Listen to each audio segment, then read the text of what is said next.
அன்பிற்கினிய நார்னம் பாளையம் பங்கு தந்தை அருள்பணி ஜேக்கப் அவர்களே,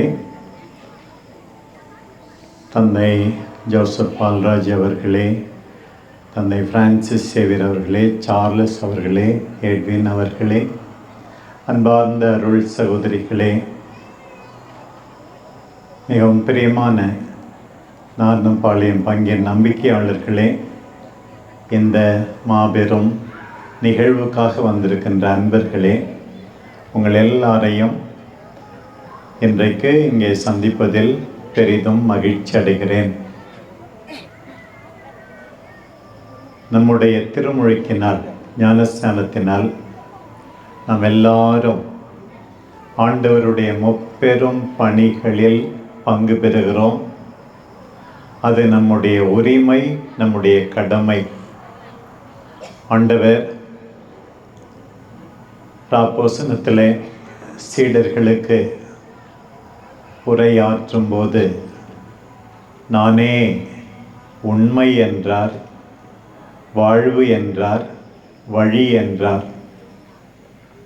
ஒவ்வொரு நம்பிக்கையாளரும் வழியான கிறிஸ்துவை பின்பற்றி மற்றவர்களுக்கு வழிகாட்டும் விதத்திலே தலைமை பணியிலே பங்கு பெறுகிறார்கள்.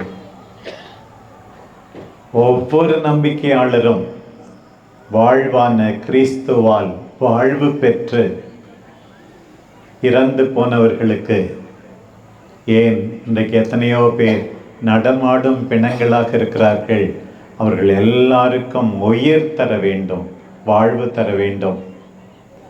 அதே போல ஒவ்வொரு நம்பிக்கையாளரும் உண்மை என்று சொன்ன ஆண்டவரை அடையாளம் கண்டுகொண்டு உண்மையாக வாழ்ந்து உண்மையை அறிவிக்க வேண்டும்.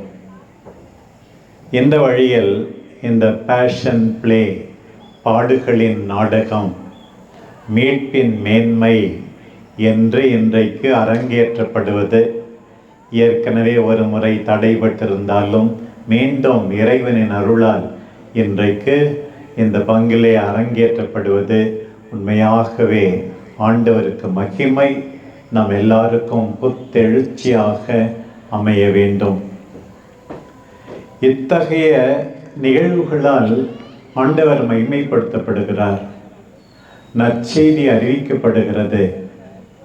நற்செய்தியை படிக்காதவர்கள், கேட்காதவர்கள், திருப்பலியில் பங்கு பெறாதவர்கள், மற்ற நம்பிக்கையாளர்கள் எல்லாரும் இத்தகைய பாடுகளின் நாடகங்களால் உள்ளம் தொடப்படுகிறார்கள்.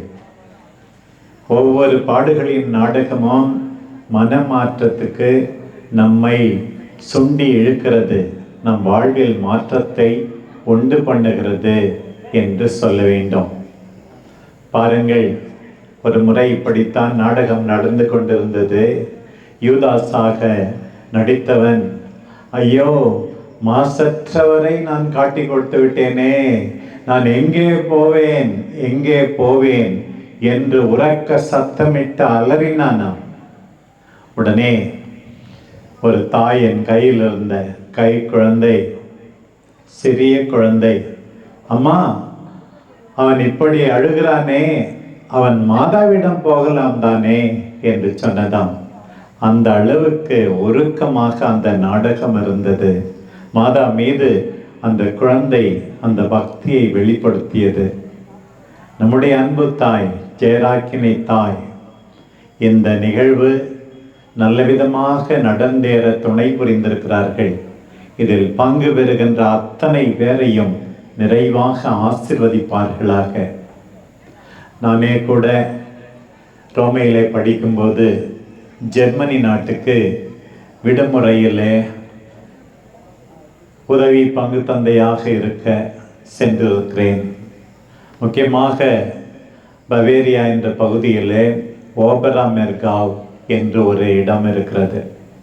400 ஆண்டுகளாக அங்கே இந்த பேஷன் பிளே, அந்த இடத்துக்கு நான் போனேன். அங்கே 10 ஆண்டுகளுக்கு ஒரு முறைதான் அந்த மாபெரும் அரங்கத்திலே இது நிகழ்த்தப்படும். ஊரில் இருக்கின்ற 2000 நடிகர்கள் பங்கேற்பாளர்கள், 100க்கும் மேற்பட்ட அரங்குகள். அத்தகைய மாபெரும் பேஷன் பிளே ஓபரா மெர்காவ் மியூனிக் நகரத்திலிருந்து 100 கிலோமீட்டரில் நிகழ்த்தப்படுகிறது. அடுத்த பேஷன் பிளே அங்கே 2030 தான் நடக்கும். ஒவ்வொருவரும் அதற்காக தயாரிப்பார்கள். ஏறக்குறைய பல ஆண்டுகளுக்கு பிறகு நம் ஊரிலே இன்றைக்கு அவர்கள் அப்படி தயாரித்தார்கள் என்றால் இந்த நார்ந்தபாளையம் பங்கு மக்களின் பங்கேற்பை குறைத்து மதிப்பிட முடியாது. ஆண்டவருக்காக நீங்கள் கொடுக்கின்ற நேரம் உன்னதமானது. உள்ளங்கள் தொடப்படட்டும், வாழ்வு மிளிரட்டும் என்று நான் இந்த நேரத்தில் உங்கள் எல்லாரையும் வாழ்த்துகிறேன். இன்னொரு பக்கம் கலை, திறமைகள் இவையெல்லாம் நம் எல்லாருக்கும் துணை செய்கின்றன. அதையும் நாம் மறந்துவிடக்கூடாது. கலை வளர வேண்டும். இன்னொன்று சேர்ந்து உழைப்பது, ஒன்றிப்பு பெருகுகின்றது. இறைவன் கொடுத்த திறமைகளை பயன்படுத்தி ஒன்றாகுவோம், ஒத்துழைப்போம், உள்ளம் தொடப்படுவோம், நற்செய்தி அறிவிப்போம், மனம் மாறுவோம். சேலம் ஆயர் என்கின்ற முறையில் உங்கள் எல்லாருக்கும், குறிப்பாக எல்லாரையும் ஒருங்கிணைக்கின்ற பங்கு தந்தை, என்னோட நெருக்கமாக கடந்த சில ஆண்டுகள் பணியாற்றியவர் அருள் பணி முனைவர் ஜேக்கப் அவர்களுக்கும், இந்த உப தலைவருக்கும், எல்லா பங்கு பொறுப்பாளர்களுக்கும், உடனுழைப்பாளர்களுக்கும், அருள் சகோதரிகளுக்கும் என் இதயமார்ந்த பாராட்டுக்களை தெரிவிக்கிறேன். இறைவன் உங்களை ஆசீர்வதிப்பாராக. நன்றி.